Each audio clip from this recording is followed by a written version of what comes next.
Okay, two-stroke turbo fans, welcome back to the shop. Welcome back to the channel. Thank you for checking in today. What are we working on? We got our hood open on our 1959 Vespa 400 with the Volkswagen engine, and we're doing some maintenance, making things better. I don't know. We worked on the wheel bearings. They're kind of forgotten for now. They seem to be working. Tapered wheel bearings on this side, roller wheel bearings on this side. We're going to see which ones last longer. I don't know. I'm kind of over that. But they break again, then I'll fix them. We're working on the clutch. Now, right here in front of me is the bell housing. And you'll notice I got brand new mounts in. The old mounts were terrible. They came out in pieces. They were just completely blotto, rotten, gooey mess. I cleaned up here a little bit. Used some Simple Green, wiped it down. We're moving on. We're trying to make this thing better, make this a good, reliable car that doesn't leak oil. It had a bad oil leak in the bell housing area from the engine, and I think that was due to crankshaft walk, and we're going to get into that in a minute. So I guess to make our crankshaft walk even more, we got a new pressure plate. We stepped up and we bought a Kennedy 1,700-pound stage 1 clutch. Expensive, but worth it, I guess. This is a SOX that I pulled out. Good, but all oily. The disc is completely oiled up. No good. I suppose I could reuse this, but I don't want to. So I got a new Kennedy Stage 1 1,700-pound performance pressure plate with a street disc. Street disc is a SOX or something. Six spring sprung hub. A new rear main seal, a new O-ring, and a new throwout bearing. And let's go over here to the engine. It's a 1600 dual port. I got the flywheel machined, and I'm working on shims. So my thrust bearing, my thrust surface is worn.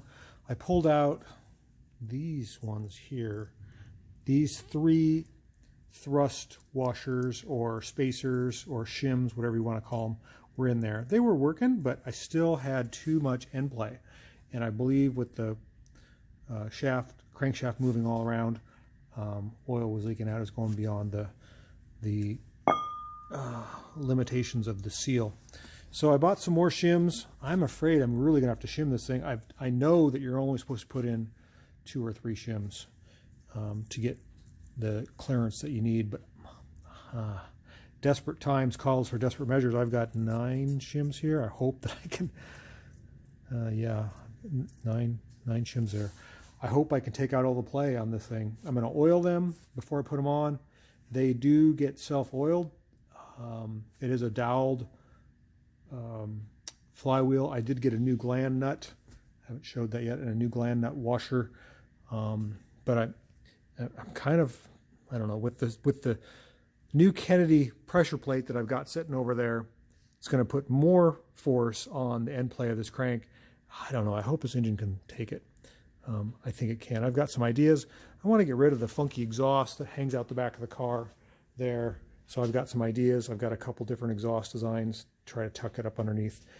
And maybe some type of power adder. I don't know. The car does not need more power, but it would be fun. So that's what I'm going to do. I'm going to get working on this thing. I've got a nice machine flywheel. I have a nice surface for the shims to ride up against, a nice surface for the crankshaft seal. Somebody offered a good tip on making the seal tighter. That's a great idea. We'll see. But it would leak when it got hot. And that's usually when the oil would thin down and the crankshaft would start walking. So I'm going to get to work and see if I can get this thing to come into compliance. I need 3 thousandths of end play, not 30 thousandths or whatever I've got. It's a lot. And the way you do that is you put the flywheel back on, you torque it, and you can just pull it in and out and measure how much clearance you got. So I'm going to get working on that now. So we're back to working on my little buggy here, my little Vespa buggy. We made some progress. Kind of strange on getting the crankshaft end play just right. I've got 3 thousandths of crankshaft end play, which is spec and stock. I have a new gland nut with a lubricated pilot bearing. I have a new rear main. I have a new O-ring. I have it all torqued. I think I've got everything going on. It was the strangest thing getting the flywheel end plate just right. I ended up using 3 shims, which is standard, but I had to go to the thicker shims. In other words, the 3 millimeters. I used 2 3 millimeters and 1 millimeter, and then oiled them. And I'm really happy with it. If I put in any more shims, it would lock up, and that makes sense. So I thought there was something going on with my thrust bearing, but it seems okay, which is crazy. I thought I might have to abandon this engine project. But we've got 3000s. Can barely get 3000s, but I can. And I'm getting ready to put on my new high performance pressure plate, my new clutch disc, and then I'm going to stab this thing back into the engine compartment. And I've been playing around with exhaust options. I think I mentioned that. I've got some different exhaust pipes there. See if I can get this exhaust up tucked under the car. That might be another time, but I want to get this thing running today. So let's get with it. Let's get this clutch on. And banga banga bongo. He's in there. It's pretty easy to get in. Okay, Stella's definitely in anticipation of something. What are you anticipating, girl? What's out there? I got my fan on. It's sort of a pseudo exhaust fan. Usually means I'm going to start up a car in the shop.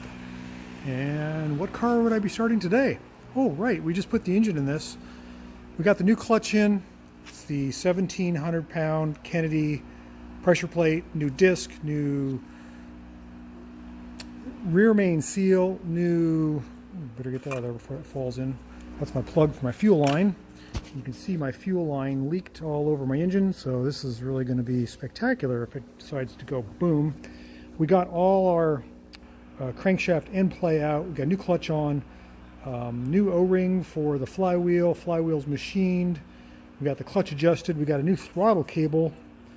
Have pumped the gas. All the wiring is hooked up the way it should be. It's sort of janky. I don't like my exhaust being out like this, but let's turn the key and see what happens. Make sure that our battery cables are hooked up correctly. They are. We've got fuel. If we have compression, it should fire. Let's see here. Let's get into the cabin. Let's turn the key in. I do have a, even though the dash has no warning lights or gauges of any type, there are 2 lights under the dash here. One is generator and one is oil. I forget which is which. What is this? Torque axle bolts. Okay, that's later. Shifter's kind of wobbly. We do have gas pedal. We got a clutch. Got brakes. Okay, let's see what happens.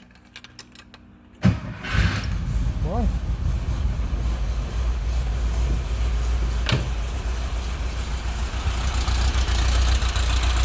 Fired right up. Sounds okay. Not leaking any oil. Filter's on.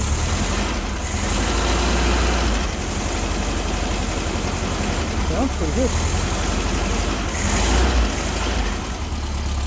Try to do compression. It's a little smoky.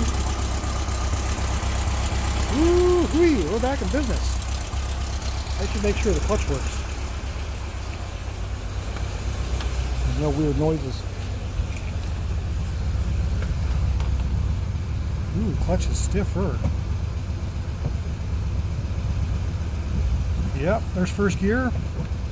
Second gear. Whoop, you can't see because my third gear.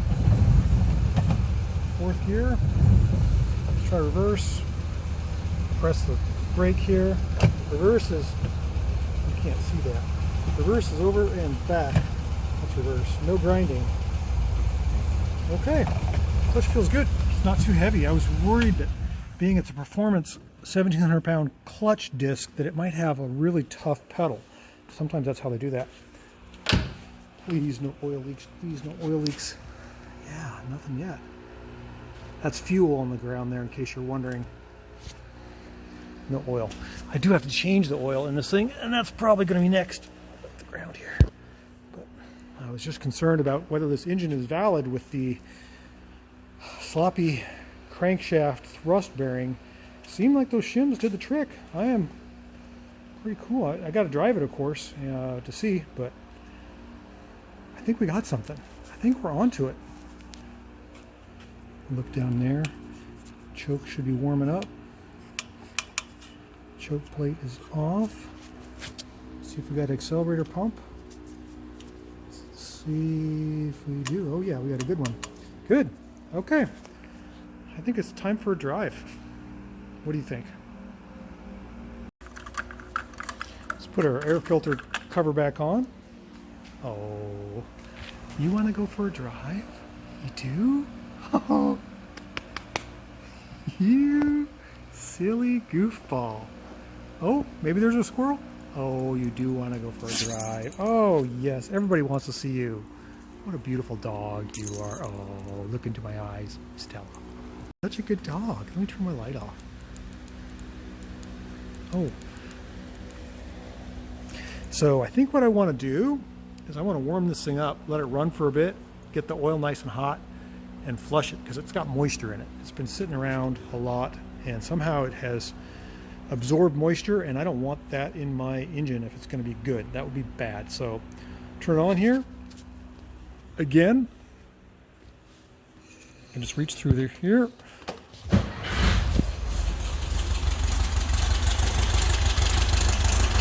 Fire up. Gonna let it run for a bit. Get it nice and hot.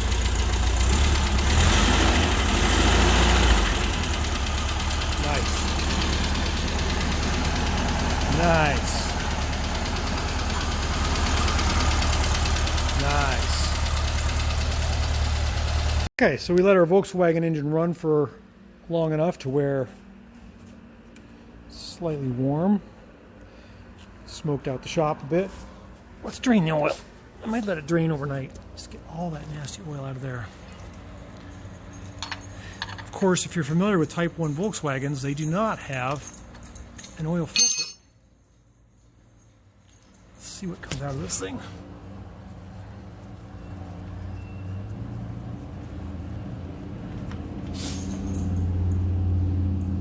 Definitely looks like it's got water in it. I'm glad we're getting rid of that. I don't know how it got so moist, but that's got to go. In its place, we're going to put some Rotella T4 1540 heavy duty oil. Stella, what do you think? Put some Shell in there. It's got plenty of oil, but boy, that is just lots of water in there. Okay, that's where we're going to end the video for now. Let that drain overnight. Stella wants to go for a ride. Of course, I do too. Everyone out there, I'm sure, does as well. Save that for the next video, so you have to stay tuned. Let's go home, girl. Let's go get dinner. You want to get dinner?